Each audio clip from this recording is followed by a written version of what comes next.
The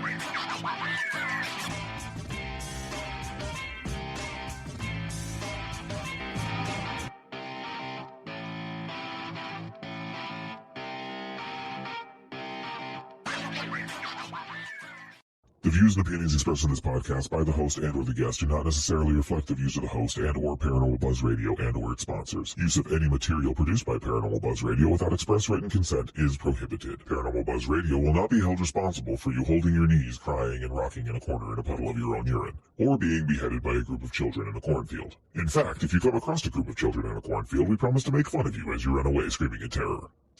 Listener discretion is advised. Caution. You are now entering the all-consuming realm of Shay's Paranormal Chat, where the things that are better left unsaid are actually said.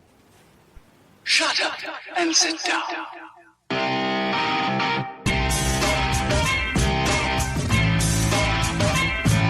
You're listening to Shay's Paranormal Chat. Paranormal podcasting done Shay's way. Tons of fun. Dude, seriously? A bit sarcastic. Hashtag investigator, not hunter. But always real. Hashtag data, not evidence.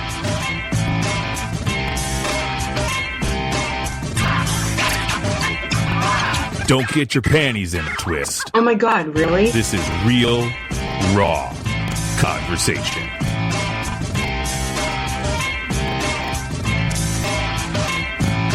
Ladies and gentlemen, welcome to the show.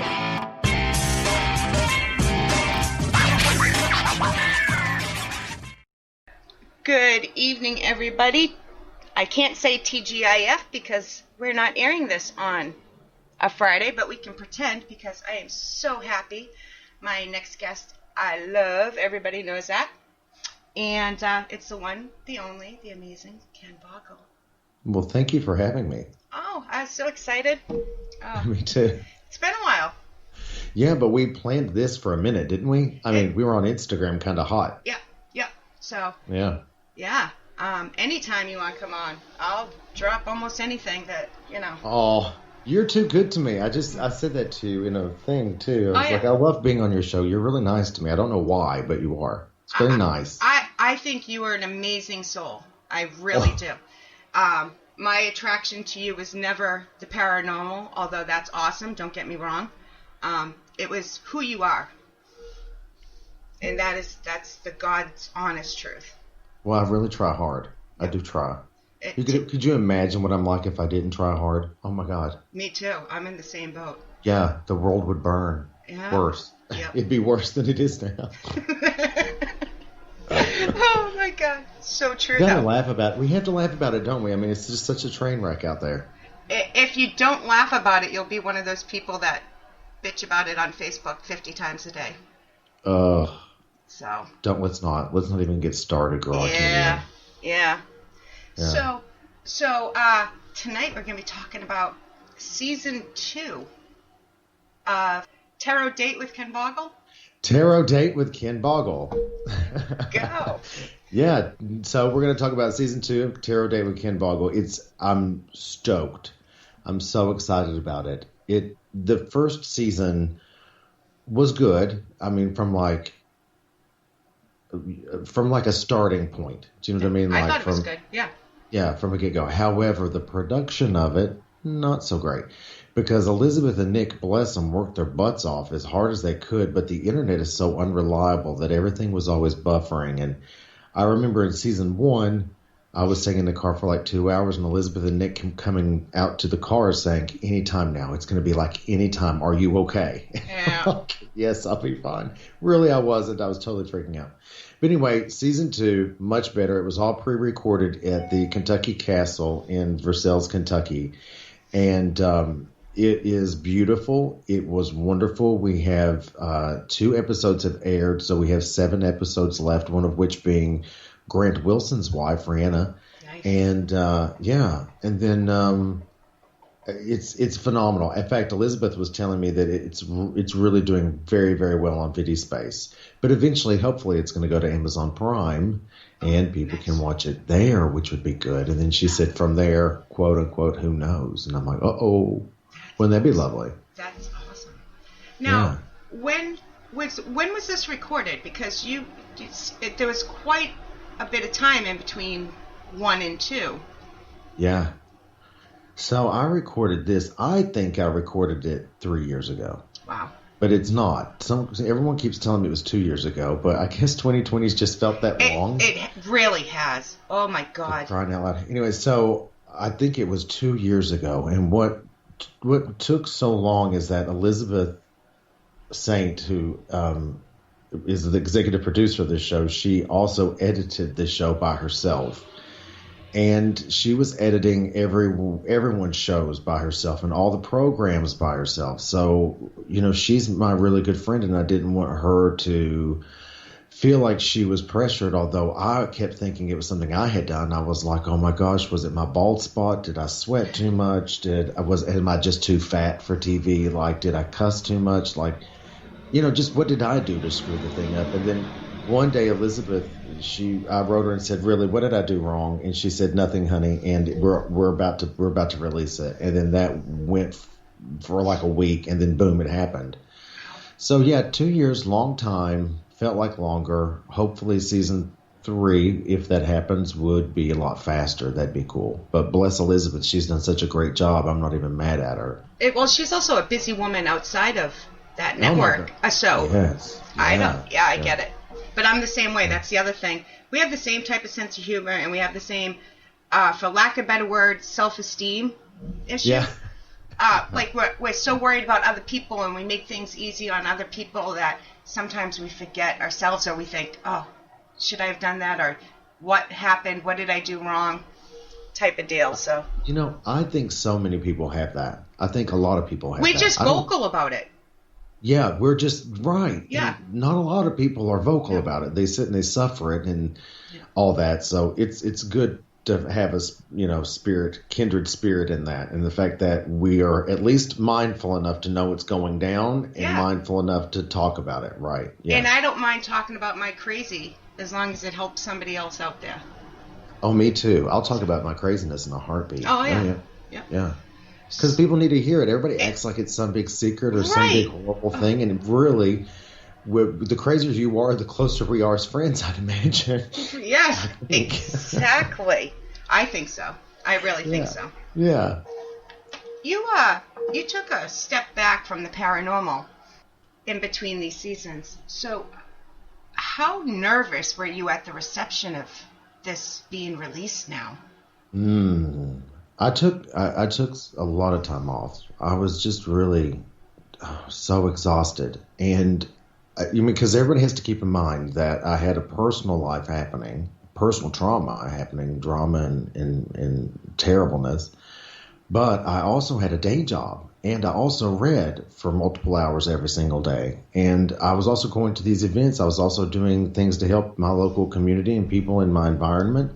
And I was on boards, and I was going to rehearsals of this and the other thing, or trying to plan an event for this or the other thing. And it just was mind-blowing. So, yeah, I took some steps, a huge step back, we'll say that, a massive step. And then the night that it started to, well, actually, no, the whole damn week, I think. The whole damn week that it was premiering, I kept saying to people, and I meant it, it sounded funny, but I meant it 100%. I kept saying, I'm crazier right now than a bag full of cats. Like, I was that nervous. I was that frustrated. I was that scared. Because I haven't seen the show. I watch it live as you will watch it. That's the first time I see it. So I think I remember what happened. But we know how memories are, yeah. Yeah. And in fact, we were sitting there watching season 2, which was mind-blowing. I mean, season 2, episode 2, the one that we just released. Season 2, episode 2 was mind-blowing. And something came out of my mouth that I forgot I even said. And I looked at my partner and was like, oh, snap. Like, that's there. No taking it back now. I totally forgot it was in there. Yeah. Crazy. I haven't seen the episode yet. I haven't seen either episode yet. I'm going to. I love her. You should. Listen. I will. Trust me. Don't watch both at the same time unless you have an antidepressant and a Kleenex nearby. Don't do it because they are rough. You gotta go. And when it goes to Amazon and people start binge watching this, it's gonna be a little touch and go for a minute because the emotions are so raw and they're so real and they're so in your face and they're so touching. You know, the emotions aren't. They're not like what do you call that, reality TV. They're more like reality. Yeah, which is why I love the first season. So I can't wait to see it. I've just been super busy. So is there 10 episodes in total? There are 9 episodes to season 2. I'm not sure how many. If we do a season 3, if everybody watches it and loves it, and we do a season 3, I'm not sure how many. I've already listed 9 because what we do is we sit around and we think like what's going on in the world and what are people really struggling with right now. And we try to go from there. So we try to book people who everybody will see themselves. You know what I mean? Like it's something that if, you can if relate something everybody can relate to. Yeah, that's the word. I wanted it always to be relatable. So I'm not sure how many we'll do in the future, but season 2 is 9 episodes, and they're fantastic. They're great. That's awesome. Like I said, I can't wait. You have a great partner. He'll watch for the warning signs, and he'll let you know if he thinks something's up. You know, the trouble really is that as my partner, as my significant other, the role of that is extremely difficult because I am inherently extremely difficult. And sometimes I can come out of the bag without even trying and I can be a vicious, snarling, evil little beast sometimes. Just my mouth will go away with me. So when that happens, I hope that he doesn't have to catch me and call me on it. I hope that I can kind of clear it up myself and recognize it and alter that behavior. But he's very good at saying to me, something's wrong. Because he's an empath as well and he's intuitive. And he will say something's really wrong and I get it. What can we do to fix it? And then that, or he just says, okay, blow up, and just lets me rip a whole, like just to blow the roof off everything. And we have a really good balance that way, I think. You know, he's very strong and steady, and I am like a natural disaster. I'm like a hurricane or a tornado. Like a tornado, I'll hit this house, this one, skip the next 3, and then take out a whole city hall. You know what I mean? Like, I do know what you mean. I always refer to myself as the nicest asshole you'll ever meet. Because when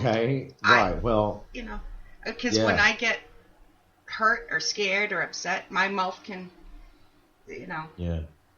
Yeah, and we have to watch that because really, it's like I say every Sunday for Coffee with Kim Boggle, we are our brother's keeper, and we need to be better to each other than that. But I will say, back in the day in my marriage, I was a lot worse and had no idea that I was that bad. Now, having gone through all of that and having a partner that illustrates to me and plays back to me kind of where I'm at and what I'm doing and checks in with me, it's made that process of growing beyond that pattern or that behavior or that tendency very easy. He's made the transition really easy, and I hope it continues to improve because I'm doing things now that normally I would have had a diva fit over, and now I'm just like, man, it's going to be okay. I'll suffer it for just a minute, then everything will be wonderful, and thankfully that has been the case thus far.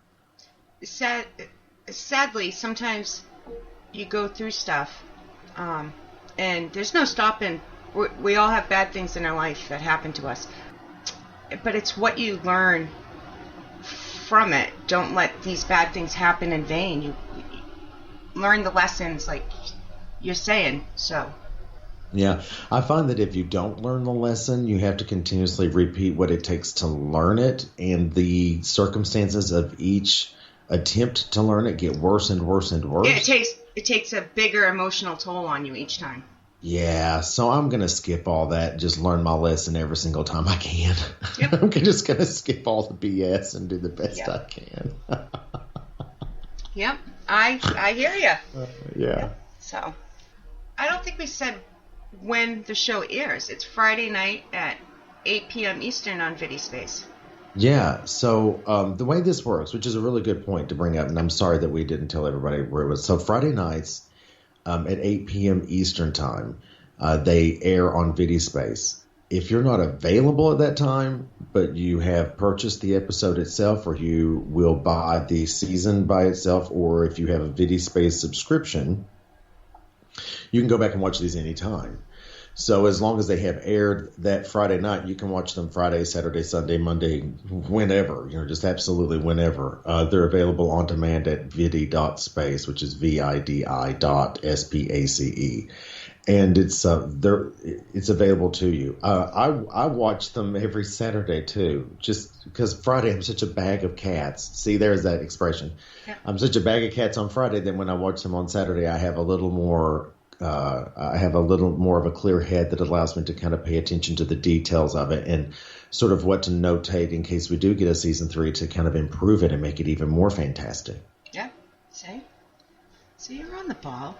Although you're always fantastic. You just don't quite know that yet. Oh, thank you very much.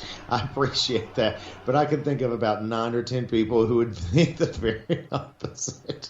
All right, how about... that's my personal opinion. How about we just leave it at you're always fantastic at the readings and that type of stuff. Will you at least agree with that? Yeah. A much smaller population would disagree. So that's perfect. I think that works great. Right. I still stand by my original statement, but we'll tone it down a little bit. Yeah. I'll take it. Thank you, lady. Yeah. So by the time this comes out, the 3rd episode would have already aired, right? Yeah. Yeah. And I don't even know who's in that 3rd episode. Oh, you know nothing. I know nothing. I thought this last episode that we did, this episode 2, was going to be the last episode in the season just because of the amount of EVPs and the tapping and the everything that we captured beautifully. I thought surely they'll wait to the last episode to air it, but they didn't. So I'm not really sure. I think one of the next episodes is about, struggling with your own psychic gifts, or maybe it's a young lady who was involved with a man who was addicted to crystal meth, and she's trying to have this relationship with a drug addict. Yeah, big stuff. Yeah. Oh God, yeah. For everybody involved, it's a minefield is what it is. It's a minefield. Yeah. Yeah, so there's no matter what episode it is, it's still going to be fantastic because that's the great thing about what we did. And we filmed all 9 episodes in less than 36 hours. Wow. So, you must have slept for days.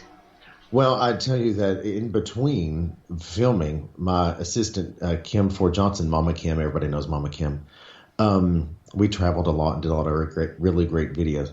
Mama Kim, while this was being filmed, she would feed us, me and Nick and Elizabeth and the guests and their friends, but she would also kind of hold my hand and kind of push me. We always make this joke that she's the one that puts the fire under the chicken's foot and makes the chicken dance. Yeah. So she's always lighting that fire, I say. And then there was a couple of times when she had to, hold my hand while I was crying, like in that last episode that we watched, episode 2.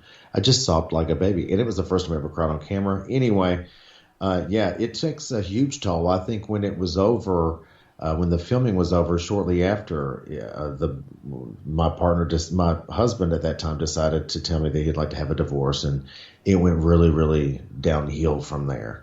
Until it started going uphill. Right. In a beautiful way. Yes, that's what they say. When one door closes, another one opens, right? Yeah. Or sometimes it's like a window. It's not always a door, but I'm happy regardless. If I can wiggle my big butt through it, then I'm going. You know? That's what I always say. Yeah. So you mentioned EVPs and tapping. For anybody that hasn't watched yet, is each episode the same? Because you're saying you got EVPs and tapping during it. Does that happen all the time? Well, for at least the last 2 episodes that I've seen, there's some of it that I don't see because I've never seen the episodes. Elizabeth's explained to me that it happens often. I remember the early days when she was editing it. She sent me a text message and she said, "Oh my goodness, this woman's dad just screamed. If I had only had help into your microphone." And she said, "You were the only person that I was the only person who heard it." And it was insane. We do in the second episode get a lot of tapping. I know that we got tapping in the most interesting way right as soon as I'm asking for confirmation of what I just said in episode 1. And I think from there on out, the thing that happened the most was the temperature fluctuations. Oh, wow. It was we were filming in a castle, with rock walls and really solid construction. And I mean, you can see that from even watching the trailer. It was a massive, huge castle. And we were in a turret, which was extended out to a boundary gate. So there was like no breather. It was hard to even get up there because you had to go through security guards to get to it. So, I think the thing that will be most interesting from this point forward is also the temperature fluctuations. There were some times that the energy was so intense I had to stop filming just because I couldn't breathe. I was sweating and I was gasping for air just because it was just so heavy. And then 1 minute later, it would be just like ice. Like you could ask Mama Kim or Elizabeth, anybody. But side note, as something different that I'd like to add to that statement. When Elizabeth stayed in the castle by herself, and I went in the next day to see her because we were finishing up the last, I think, 4 episodes, and she herself had changed. There was something odd about her character, and I could smell smoke. And I felt the presence of this man. And I was saying this to her, and she said, "That's so bizarre because I'm feeling a really masculine energy." So everything that happened, even while the cameras were not rolling, was beyond the norm. It was all paranormal, totally beyond paranormal. Very bizarre. But cool. Yeah, very, yeah. Yeah, very cool. Yeah. So for anybody out there, if that that 1 or 2 or 3 people, if he could slap meet people for all these compliments, he probably would. For anybody out there that might not know what tarot is, do you want to explain that and how yours works? Because everybody does it a little different. Thank God everyone does it different because I don't know. There's been some people that I've trained to do it. They have their own sort of vibe that they do it their way. There are other people who got a couple of readings from me, apparently took notes and just started doing exactly what I do. Thank God I didn't instruct them on what spreads I was using because I make a lot of the spreads by myself. Anyway, so tarot cards are basically a practice of cartomancy where you can contact those who are living on the other side. You can answer questions, yes or no, and open-ended. You can help people see themselves, their situations clearly, and help them change their lives. Now, tarot cards, themselves, there are 78 cards in a deck. There are 22 that are what they call major arcana cards, and there are 56, I think I did the math right, 56 minor arcana. The difference being that major are about big, huge situations in your life. Court, divorce, death, rebirth, birth. All these major life, complete bankruptcy, complete failure, all these things are in the major arcana. And then the minor arcana are still everyday, moment-to-moment circumstances, depression, anxiety, stress, joy, happiness, love, all of the good stuff and all the bad stuff. Every circumstance and every situation exists in 78 cards if you know how to read them properly. And so what happens is I always say, I'm not here to be a circus trick or a party favor. What do you want to talk about? People ask me questions. I shuffle the deck. I lay the cards out. I make sure that I'm doing exactly what they want me to. I always say, stop me if I'm wrong. Like, just let me keep going. But if I'm wrong, stop me. Make sure I'm helping you. Don't waste your money. And then I go through every card, and then I say, okay, I understand the situation. Let's shuffle the deck and find out how we can make it better. So at that point, we reshuffle the deck and we give them tons of great advice. And then I also do forecast spreads for them so that between the time they finish that reading and the next time I see them, they have support Everybody takes notes, everybody journals because it's an actual journey you go on. And if you do it while taking the advice given, it can radically change your life. And lots of people don't participate because they think, oh, it's evil and it's wrong and this, that, and the other thing. But I really encourage them for that reason to watch Tarot Date, because you will see that there's no evil in it, that there's no evil. Of course, everything has a potential to be used for negative or positive. Look at where we're at right now. Voting itself is used for evil and good doing, and everything's used for right or wrong these days. Well, it always has been that way. Now it's just a little bit worse. But the cards, the way that I use them, which is why I say know your reader, because it's very important that they're doing everything they can to keep you and themselves safe, spiritually, mentally, emotionally, all the good things. So, it's a very long-winded way of saying that it's reading these cards in a way that helps you see yourself and your situations clearly. We've talked about this before, but just in case anybody missed that episode, which if you guys missed the episode, go back. It was either season 1 or 2. We had so much fun in that episode. Do you psychically read the cards? Do you consider yourself a psychic medium?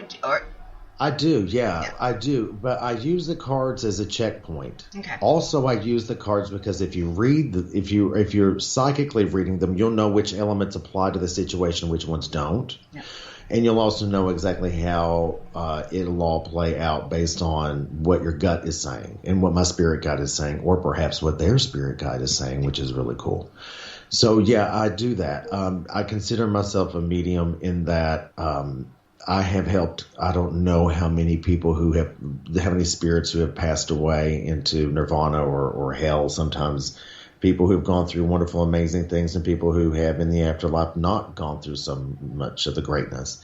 I have been a conduit, a medium to their family to help them and to express sometimes gratitude and other times apology or sometimes just love. So I use the cards in that way in a mediumship reading to make sure that I know that I'm okay and that I'm safe, because sometimes spirits try to come to. One lady was wanting a spirit reading, and she didn't tell me this, but she was sitting in a graveyard while we were trying to read, and I kept trying to nail it down, and I kept trying to zoom in on who she wanted to speak to, which was her father, and I couldn't do it. And finally, I said to her after 20 minutes of it, I said, look, I'm done. I can't. There's all this information is accurate towards some spirit that is in your life or in your world. And she said, oh, I'm in a graveyard. I said, well, can we maybe not do that? Can you maybe go home? I'll call you tomorrow. We'll try to reach your dad then, because right now what's happening is not okay, and I'm not down with it. And the cards are really great about helping you sort through the correct information. And also, if there's a spirit that's trying to convince you that they are someone else or that they are something else, the cards usually have a really great way of clearing that up. So if I draw certain cards in certain ways, I always say, well, no, we're done with that. We're not doing any of that. Yeah, because I have no desire to talk to, or to open myself up to negative influences in life and the universe. There's just too many, and they're way too serious. Yep, I agree. Yeah. If somebody wants a tarot reading for the first time, do you think it should be a psychic medium that's doing it? Because some tarot readers aren't psychic mediums, and they're just reading the card. No, I think I think that you got to trust that the universe is putting these people in your life for some reason. If you have, or beyond that, maybe really do your research, because if you want someone just to read cards, anybody who's reading cards can do that for you. Right. If you want somebody who's going to do it as a lighthearted thing, well, find someone who does it as a lighthearted thing, and don't expect a great epiphany or some kind of wonderful revelation of some kind. Conversely, if you want to do something with someone who will read these cards and shake and rattle your life in a positive way and help you refocus or redirect or cope or heal, you need to find somebody like me, somebody that does what I do. Right. because you connect not just to the card, you're not just reading it, you're connecting to actual energy. Yeah, and I mean, I find it hard to say the word spirits because sometimes they get in your energy. These people who've passed away, and they're just as real as anything else. Sometimes you see them, sometimes you see them and hear them, sometimes you only hear them, sometimes it's knocking and tapping, and sometimes it's door handles jiggling. Like lots of things happen, and it's a really intense situation. But I encourage everyone to have a list of questions that they want answered. I don't believe that you should go on your first time and just sort of open yourself up. I think that you should have a list of questions you need answered. That way, one, you're not paying for time you don't use, and two, you stay on point and focused. If you're going to somebody who's really, really good. Again, if you want to just sit with your friend Janet, who happened to have bought a tarot deck at the supermarket, I mean, take it very lightly. Don't put your whole marriage on the line for it, and just try to keep a good sense of humor otherwise. Yeah, I agree. So, in general and for season 2, has anything ever followed you home? Like, has a spirit ever followed you home after reading and been like, I wasn't done yet. There's one or two that will sometimes peek up, but I know who they are and I'm okay with it. One is a friend of mine. Her name's Kim Spillman. Her mother will sometimes pop up in the most bizarre circumstances, and it's almost like a check-in that she does. Or sometimes I'll be really, really low, and then out of nowhere I hear some kind of Patsy Cline song that manages to give me some kind of advice or clarity. And I always ask, say, is this you? And she'll always say, yeah, it's me, and there's nothing more than that. When I'm doing, and I allow that, there's nothing really that if I make a point to not allow a certain energy to follow me or to be with me, it doesn't come. And I'll tell you a really interesting story about that. I was doing a monthly event called the Mystical Paranormal Fair in Lexington, and I went in and I took care of my little room beautifully, and I made it my home for once a month. That room was mine, and I wanted all negative energies gone. I wanted everything to be very protected. And when I pray for protection, I mean I really go for the gold to get that protection because I want to keep myself and everybody safe.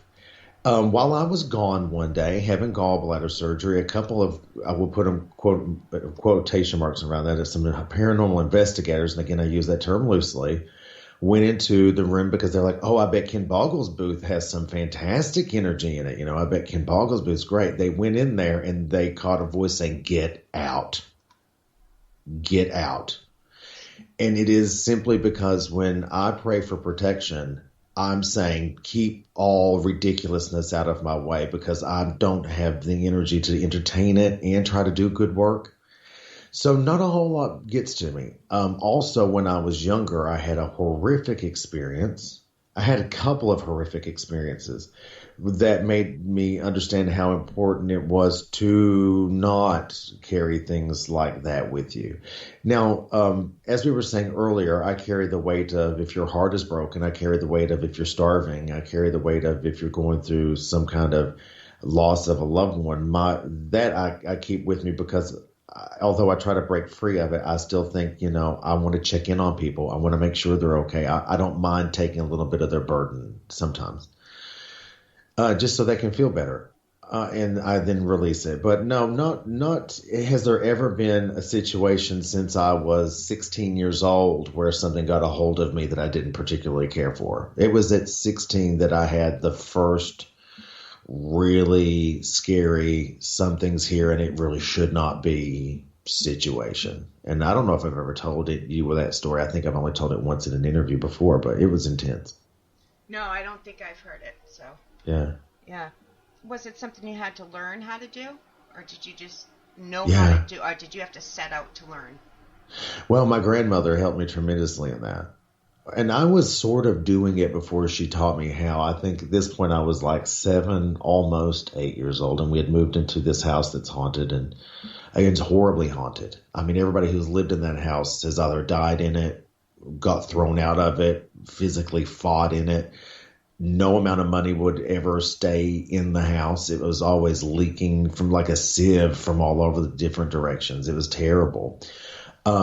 And I would sit there and watch people walk by my bedroom door, these entities. One, I remember he would drag his leg. And then as I was laying there as a child, really a baby, 7 and 8 years old, it's a young baby. I was laying there in tears, didn't know what to do. And I kept praying and I kept praying.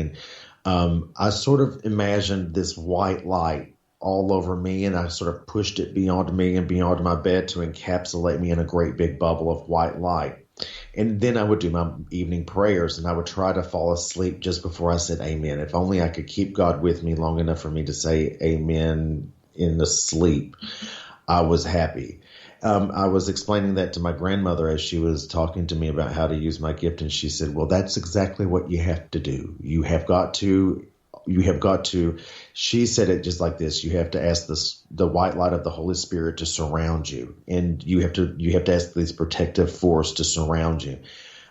Years into training and things like this, she explained what the different colors of auras meant, and she taught me how to kind of evoke hot pink for love, and how to cover myself in gold or energy to contact with cosmic wisdom, and also the white spirits of protection. And here's a funny story. I was actually going to Scarefest, and they had an aura picture photo thing. I'd never done it before. And I had just done my morning meditation. So I had just prepared for the day by doing all that, energy work. And they took my photo, and I have it. It's somewhere. I don't know exactly where it is, but anyway, it's someplace. And in that photo, you can see there's above my head a huge crown of gold, and there is hot pink fuchsia all the way around me, because that's my unconditional love. And then the guy who took the picture said, I really can't count exactly how many protective entities there are here, because they show up as white splotches. And the white splotches were spirits, angels, and ancestors. It was just crazy how many splotches of white there were. It was beautiful. So obviously the meditation worked, and it was confirmed absolutely perfectly by this thing. So yeah, I attribute a lot of that protective power to her, because she's the one that said, yeah, you're doing it right, but here we got to kind of kick it up, because you're different, you're special, and you're going to have to knock it up a little bit, because you have to take stronger steps, basically. So that was at 7 or 8. When did you know that you were seeing these things? Like, when did you ever remember a time when you didn't? I never remember a time I wasn't talking to someone else while I was alone. Yep. I never remember a time. How creepy it had to have been for my mother. Can you imagine how creepy it is?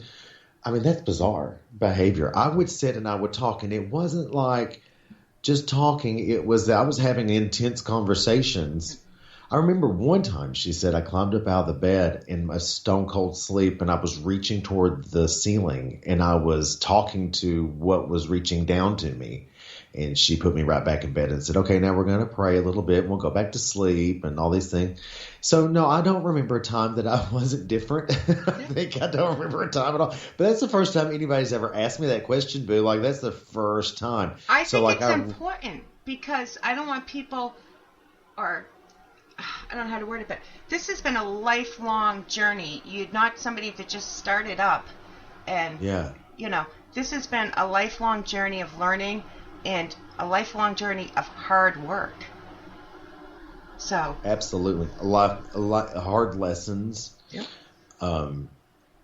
Scary moments. Oh, I was telling that story to my sister the other day, and we just cried. And she said, she was crying. She said, I had no idea that was happening. And then my mother said, I knew it was happening. I watched my mother is very country, and I love her because I'm country too. But she said, I watched the trim that was nailed down come pop off the wall and slide down the banisters in that house. And my step-great aunt, I think is what you would call her, my stepfather's mother. I think that's like step-great aunt, whatever the hell. Anyway, your stepfather's mother? Stepfather's grandmother, stepfather's aunt, sorry. Yes. She was living with us. And she passed away in the house. Days before she passed away, I was there, and I felt this dark energy all over the place. And I said, Aunt Wilma, I love you. I wish you all the best in the world. She was a hardcore atheist.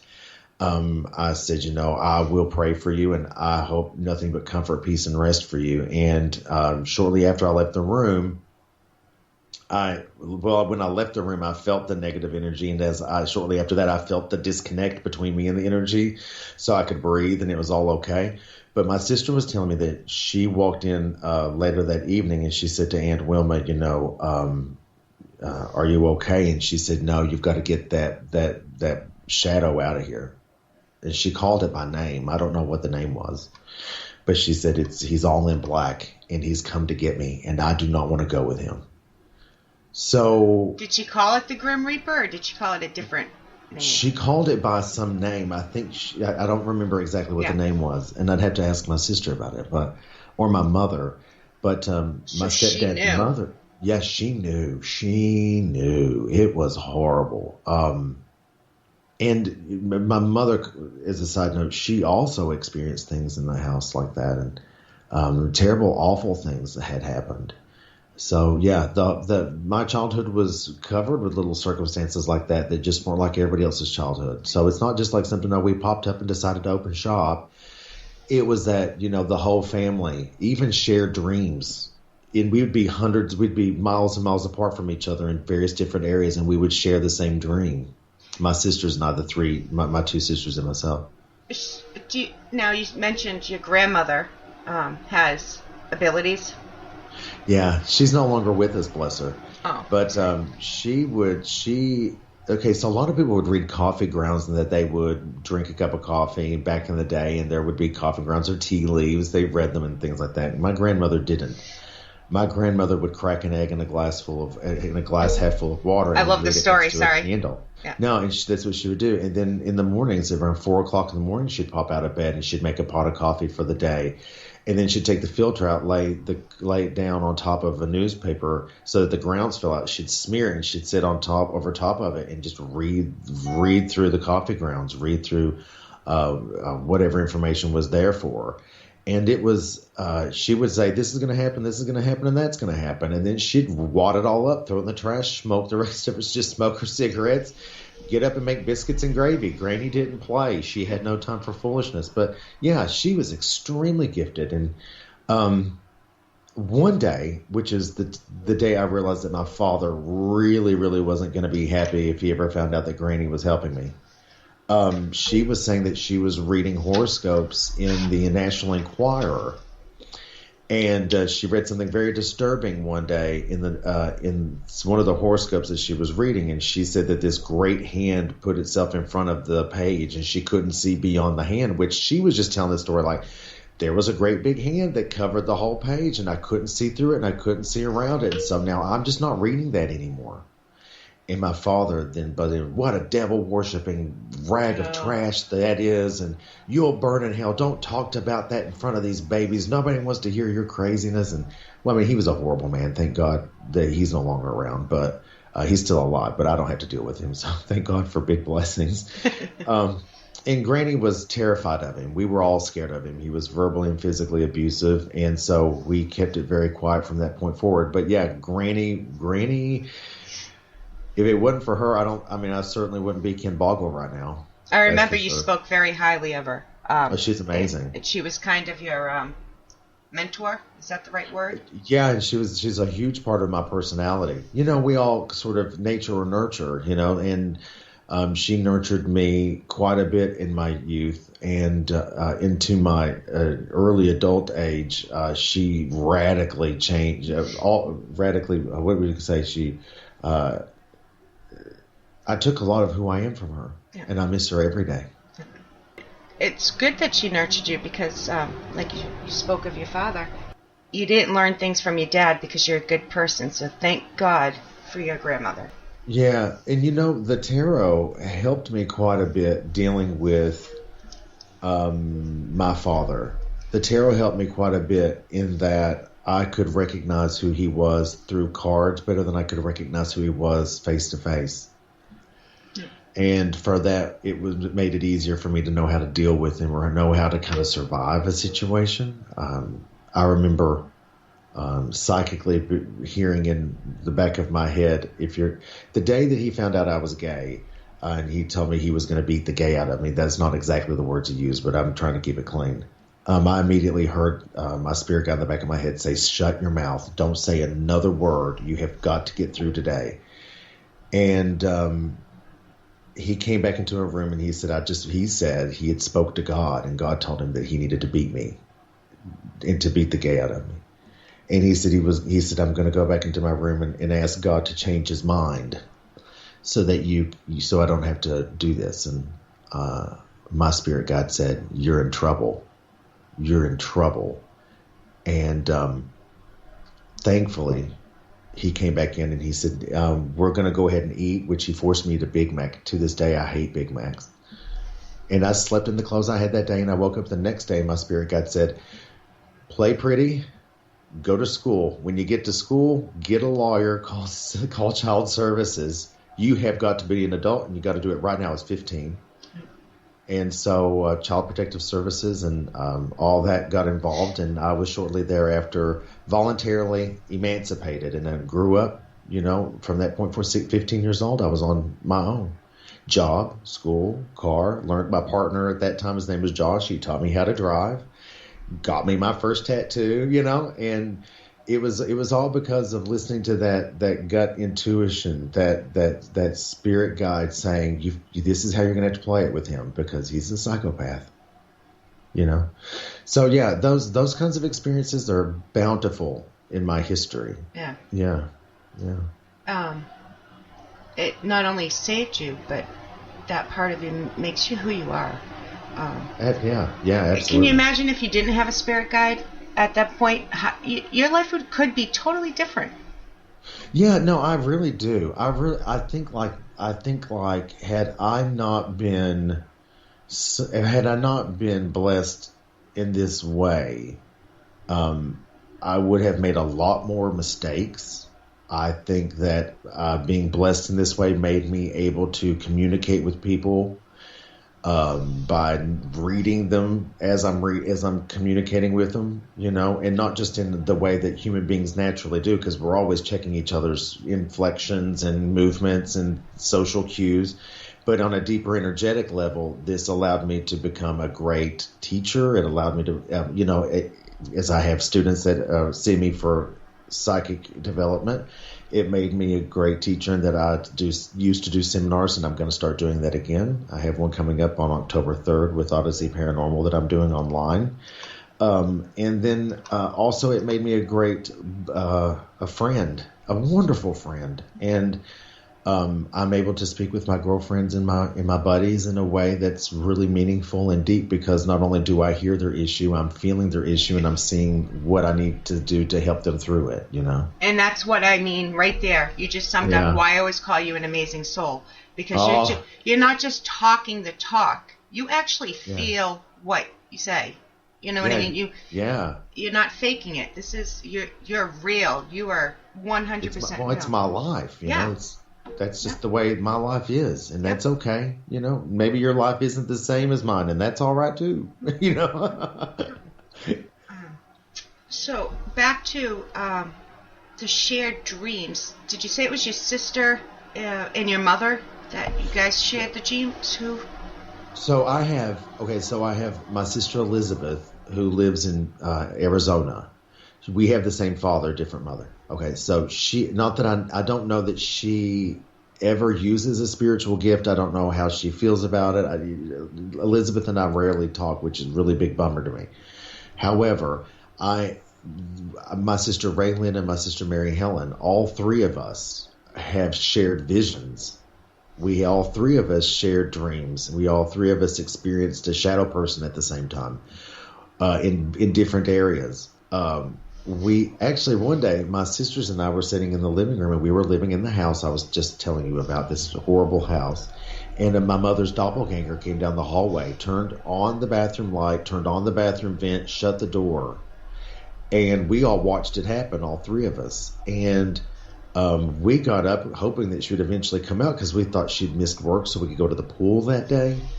And we got knocked on the door. We couldn't hear anybody. The fan was on, the light was on, the door was shut. We knocked, Mom, nothing. And we went out to the front window to check and make sure the car was there because we knew we just saw her. All three of us did.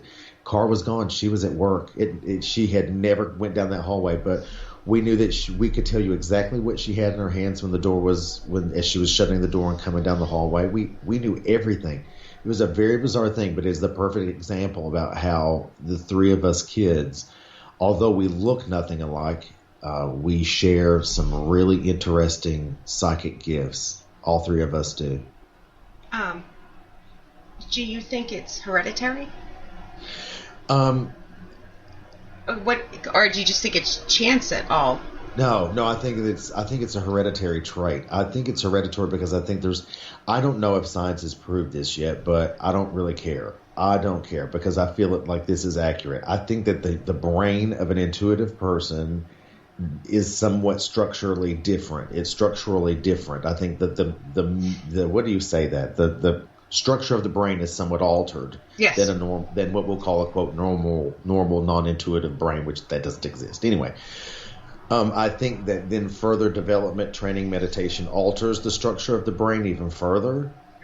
I think that it does start with a hereditary trait. Also, I think sometimes it does start with outside influences that can trigger this to happen. I think that some people are sometimes under spiritual war where they illustrate or they exhibit certain traits and things of psychic knowledge and psychic gifts. But for the most part, I think it's hereditary.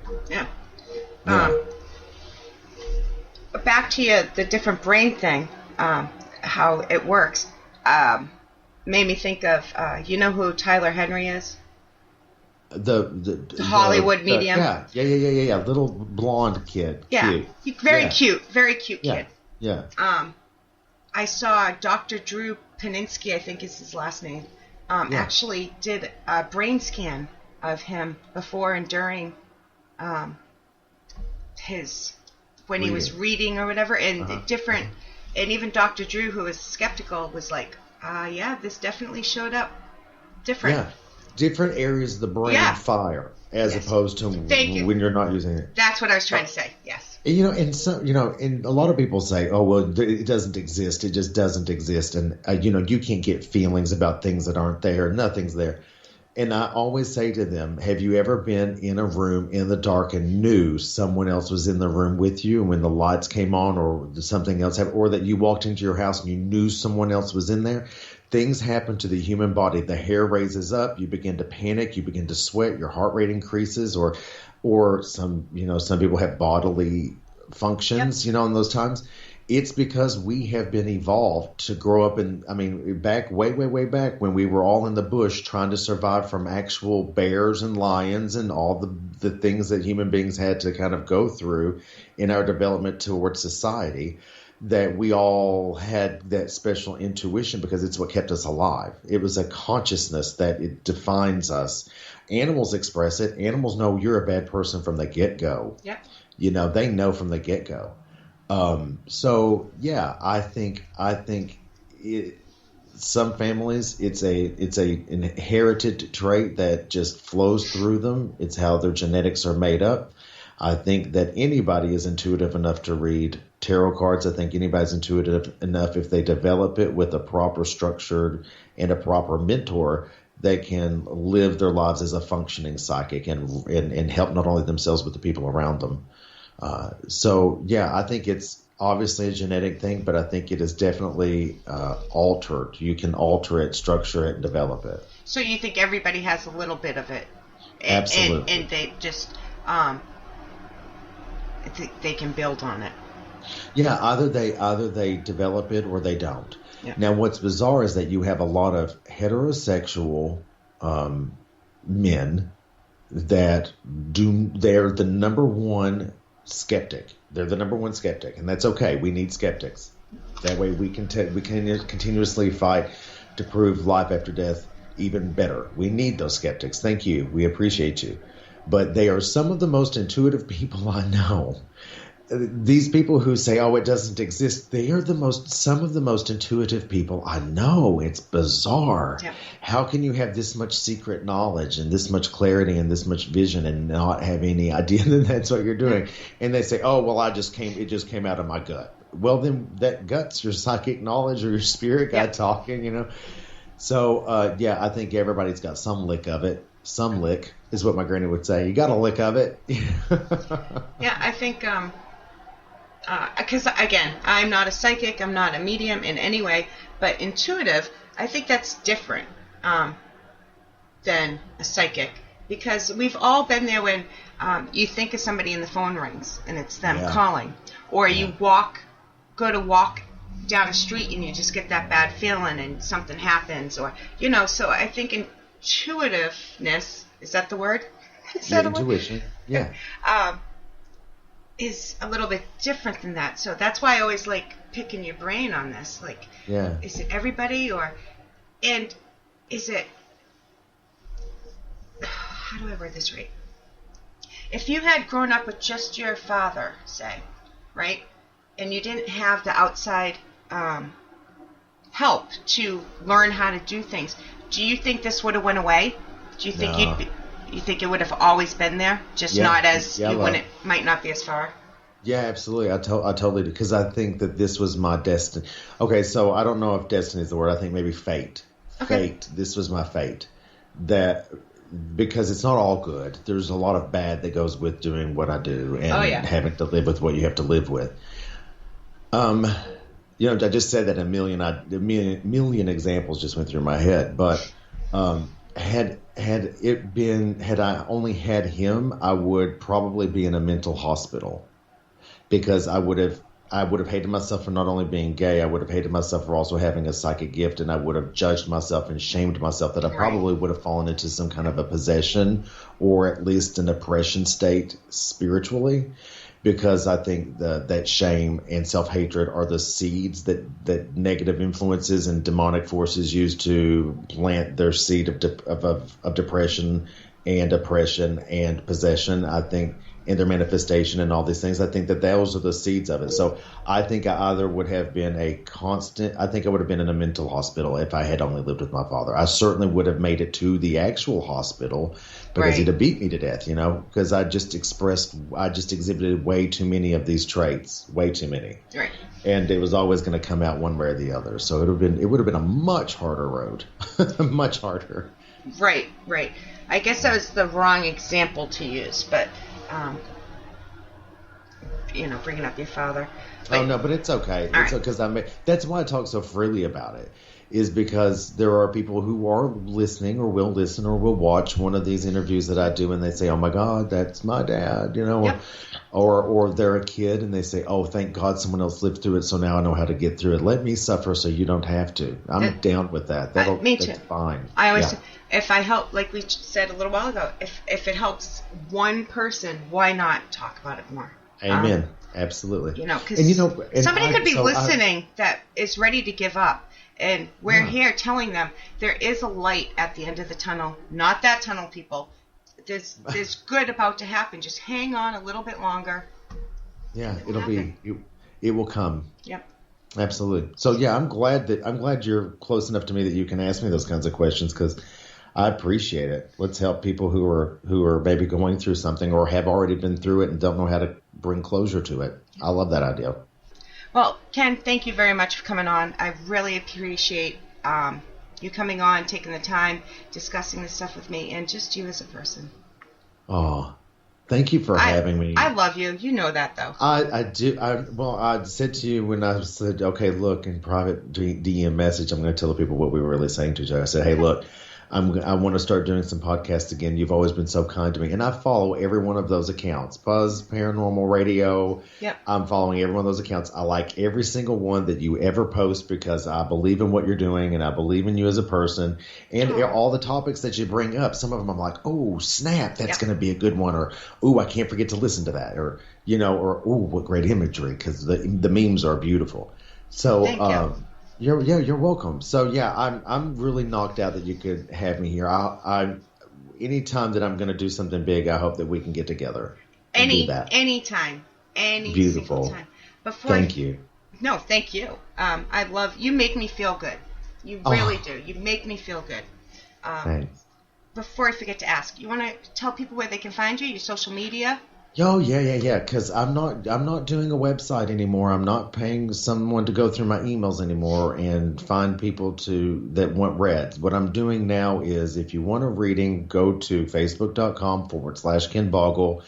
Add me as a friend. Send me a message on Messenger. Go to Instagram at Ken Boggle or Twitter at Ken Boggle and send me a direct message. I'm on everything now. I'm even on that daggone TikTok, which I don't know about. I haven't done it yet. My kids love it, but I haven't. I've got it, and it's everything. Just go to Ken Boggle, Boggle, and in the meantime, get yourself a VidiSpace subscription, or get yourself over to VidiSpace and purchase episodes of Tarot Date, because they are amazing, so good. Yes, I can't wait. Yeah. Thank you very much. Thank you, my dear. Have a good night.